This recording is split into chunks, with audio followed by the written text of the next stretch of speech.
How's it going, everyone? BrainChild here with our tech analysis of the final build of Luigi's Mansion 3.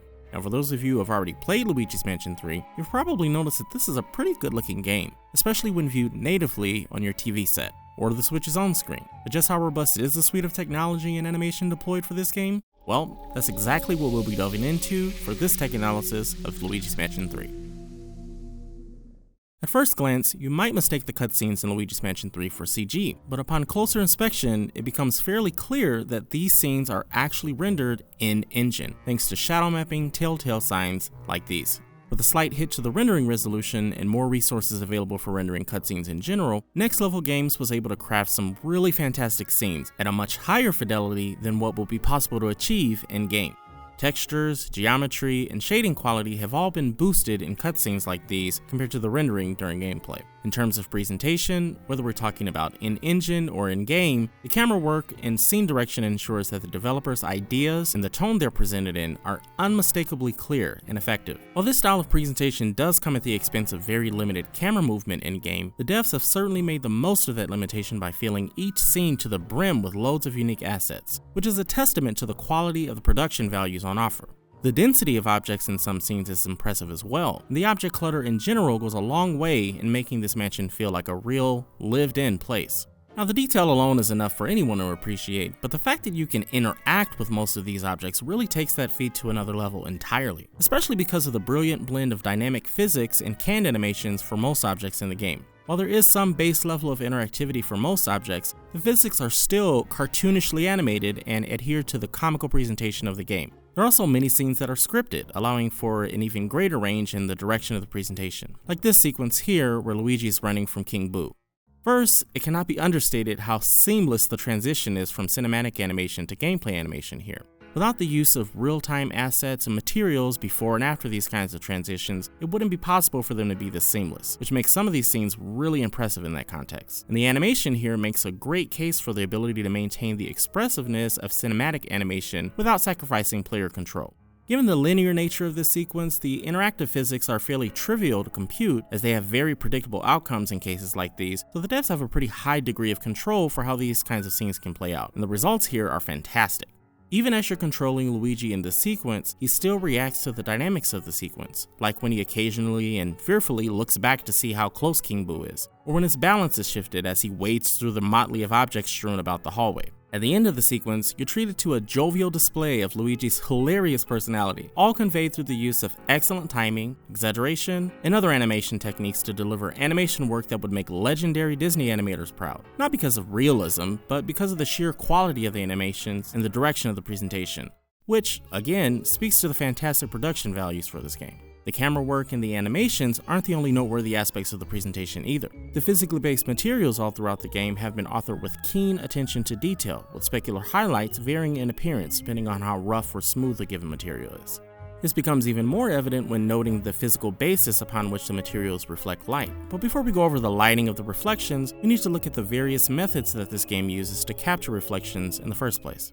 After some extensive testing, we can confirm that there is no universal reflection technique deployed in Luigi's Mansion 3. It really depends on the material or object being used. For most objects exhibiting local reflections, they were most likely created through the use of dynamic local cube maps that account for viewpoints in every direction, since they can be reused for many objects of all sorts of shapes, sizes, and materials, though the view thruster for the cameras seems to be pretty small as far as we can tell. And to rule out any screen space approaches, we also checked to see what reflections would look like when the original sources being reflected were obscured. And as you can see, it's pretty clear that the references for these particular reflections are not based on screen space data. Otherwise, the reflections would be obscured as well.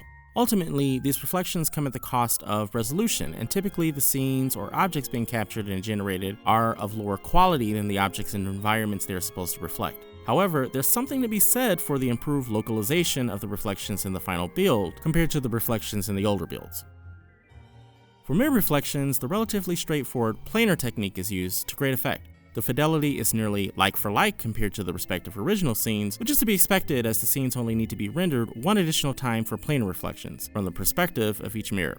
This particular technique doesn't just allow for the aesthetics of a mirror reflection, but also allows materials to literally function as mirrors, which can make for some cool puzzles based around the parts of a scene that are only visible when viewed as a reflection in the mirror, which more than justifies the cost of performance in rendering such high quality reflections. And if planar reflections weren't enough, there's yet another approach used specifically for the water. As far as we can tell, these appear to be screen space reflections since the method used to produce them relies on data stored for pixels only visible on screen, as evidenced whenever objects in front of the water are rendered in the reflection, revealing its hallmark limitation. However, there are instances where we can see evidence of water reflections that aren't screen space dependent, which would suggest a combination of techniques being used for water materials. While it's not exactly clear why Next Level Games didn't just use cube map reflections for the water like most of the other objects, screen space techniques are commonly used by devs when handling water reflections due to the granularity of screen space data being used by the specular lighting system, allowing for efficient specular occlusion along the water surface, and also enabling reflections to glisten and reflect in a way that's pretty difficult to do as convincingly with techniques like cube mapping for materials that represent surfaces that are highly susceptible to very small perturbations like water ripples and other surface disturbances. The refractions in particular are quite convincing thanks to the use of the screen space technique, though the drawbacks can be a bit distracting at times when the water surface isn't able to reflect certain parts of the scene due to them existing along the borders or beyond the confines of screen space. Still, overall, I think the devs achieved the look they were going for, especially considering that the surface of the water is comprised of a dynamic mesh that animates actual geometry. We can also see dynamic caustic effects that are integrated into the physically based shading system that appear to be projected in 3D space and illuminate whatever objects are in their vicinity, as well as change patterns depending on how the water is displaced and how shallow the water is, which goes a bit further than the standard animated textures normally used to fake this kind of effect, and is probably one of the more impressive lighting techniques in the game. Probably the best example of this are the light patterns we see projected by light sources like flashlights, through the use of custom light profiles that are eventually projected onto the environment with impressively realistic fidelity. Now, we talked about how reflections are captured in this game, but the integration with the lighting system is probably the most impressive aspect of how certain lighting techniques, like the use of light profiles, are handled. Here, we can see the difference between the local cube map reflections of the flashlight and the specular reflection of the flashlight. With this technique, reflections don't just look like textures, but actual reflected light. Generally speaking, area lights rendered via spectral path tracing would be the most accurate way to render flashlight reflections in caustics at the moment, but that approach is completely unfeasible for real-time purposes, so the lighting technique used here is more than sufficient. The flashlights in Luigi's Mansion 3 also boast another visual feature: volumetric effects. The light beams appear to be comprised of 3D cone meshes that have been textured and filtered in a way to give the illusion of atmospheric particles being illuminated by the flashlight. And, as with many of the fog effects in this game, there may be some sort of 3D noise algorithm at play as well, but the exact implementation is not clear. Now, due to the limited camera movement in the game, it's pretty difficult to say just how many of these fog-like effects are simply billboarded, meaning that they're essentially just cleverly rendered sprites of varying opacity and orientations, but I do suspect that some are, as even the most high-profile AAA games still tend to use billboarded sprites, granted very detailed ones, for these kind of effects. But again, without being able to rotate the camera, it's pretty difficult to say whether or not some of the effects are programmed to always face the camera, regardless of the camera's orientation, which is actually one of the challenges of drawing firm conclusions about the technical aspects of a game like this. Generally speaking, the less restrictions there are on camera orientation and position in a game, the more likely it is that we're able to figure out exactly how the game is being rendered, as all 3D rendering techniques have some sort of visual signature that can be identified when inspected with sufficient data from multiple perspectives. We can think of free camera movement as granting the observer the ability to look behind the curtain, so to speak. And that's something that Luigi's Mansion 3 rarely allows one to do. So to say that analyzing this game has been a challenge is a bit of an understatement. Or perhaps we'll save the challenges and methodologies of analyzing the technology powering video games for another video. One other visual detail with flashlights can be seen with the lens flares that occur when the flashlight is pointed in the direction of the camera, which is pretty neat if nothing else. I mean, you haven't really lived if you haven't tried to blind yourself by pointing a flashlight at the camera, right? Now, while the flashlight and lamp caustics represent some great examples of artistic ingenuity, the underlying technology is really indicative of how versatile light mask, or as some would say, light cookies, can be. And the combination of light mask and projective texture mapping seem to be part of the fundamental approach to much of the lighting and shadow rendering in Luigi's Mansion 3. Interestingly enough, the concept of light cookies, otherwise known as cucolores, predates 3D rendering and is a lighting technique that has been used in the film industry for nearly a century. When used in live-action sets, cookies are typically stencil-like objects that have special patterns of holes in them and are placed between a light source and the surface that the light source illuminates, resulting in a projection of light and shadow patterns that match the patterns of the cookie being used, which is something you might already be familiar with if you've seen light projections like the bat signal or shadows cast through a window blind, for instance. Even in nature, we can observe a similar phenomenon, like when light travels through tree canopies. In 3D rendering, light cookies are functionally very similar to how cookies are used by grips on film sets, though instead of using 3D objects, a simple texture with a distinct pattern can be used to mask the light with the help of a process known as alpha mapping, which designates which part of a given texture should be encoded as transparent and serves as a reference to ensure that light will only project through the transparent parts of the texture. Light cookies also work with many different types of light sources, so projection of light and shadow patterns can take on many different forms as a result.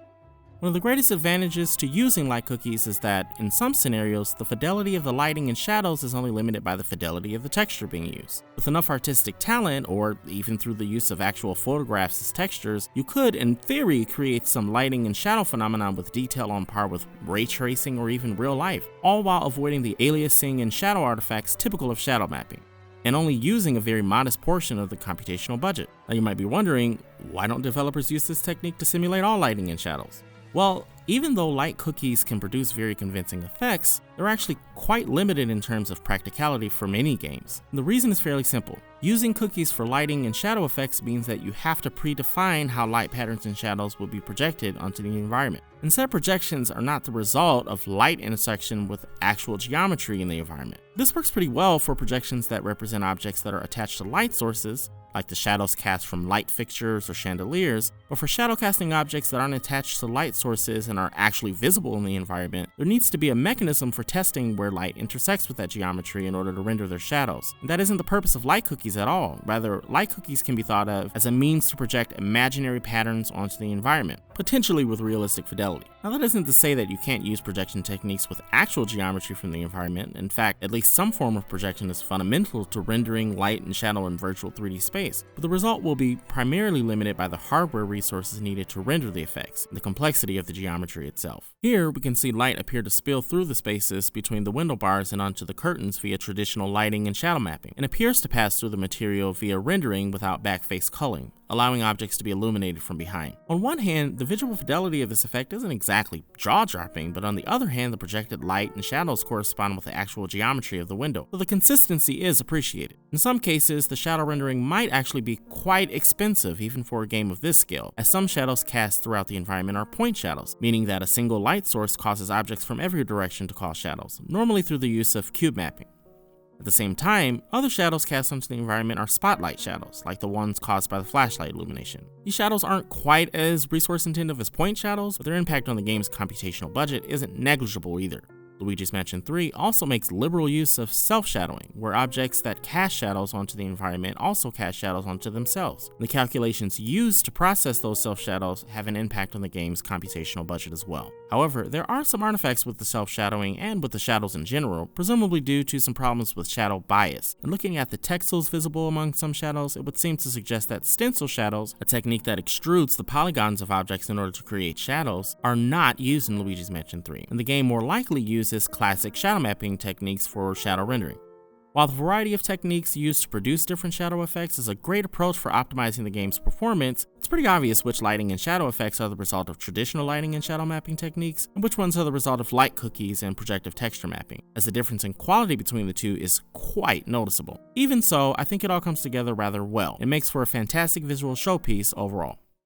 The normal map detail is doing a lot of the heavy lifting for the materials in Luigi's Mansion 3. Shading materials according to the orientation of their surface normals allows developers to give textures the appearance of having more geometry and detail than they actually possess. The variety of normal maps is especially impressive, with materials ranging from fabrics to metals to stonework to wallpaper and countless other surfaces. Some normals are animated as well, like we can see here from the droplet ripples.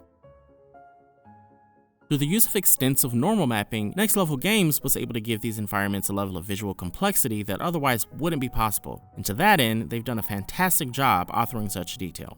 Now, we've talked a lot about the lighting system in this game, but up until this point, the focus has been on direct illumination.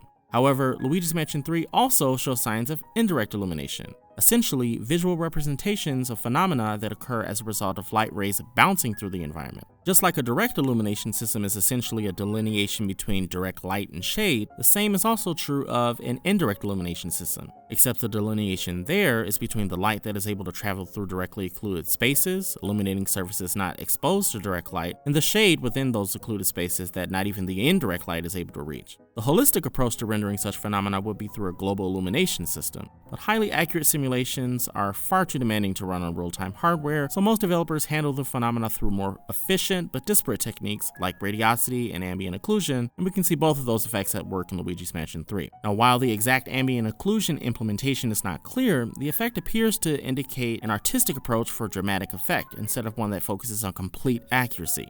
This is compounded by the high contrast of most scenes where the darker tones within cracks and crevices in shadow are highly exaggerated and adds a bit to the creep factor, which also helps to balance out the excessively brighter tones in many scenes. I'm not sure if this approach is much better than simply reducing the overall brightness of the game, but it's certainly preferable to having scenes that are too bright in a creepy hotel setting like this.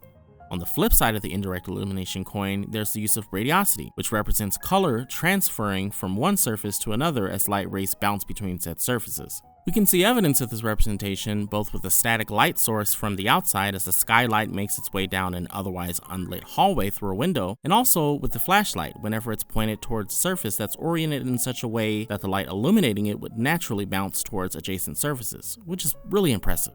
In fact, this effect being used with flashlights is pretty rare to see in video games due to flashlights inherently functioning as dynamic real-time light sources, as that would normally require dynamic real-time radiosity calculations in order to produce this effect in real time. However, Next Level Games appears to have gotten around this issue by predefining which areas within the scene will trigger the effect, which is fairly trivial to do when the general layout of each scene is highly controlled and predictable. And considering how coarse the illumination is, which may be indicative of a grid-like spherical harmonics type system, but it's difficult to say.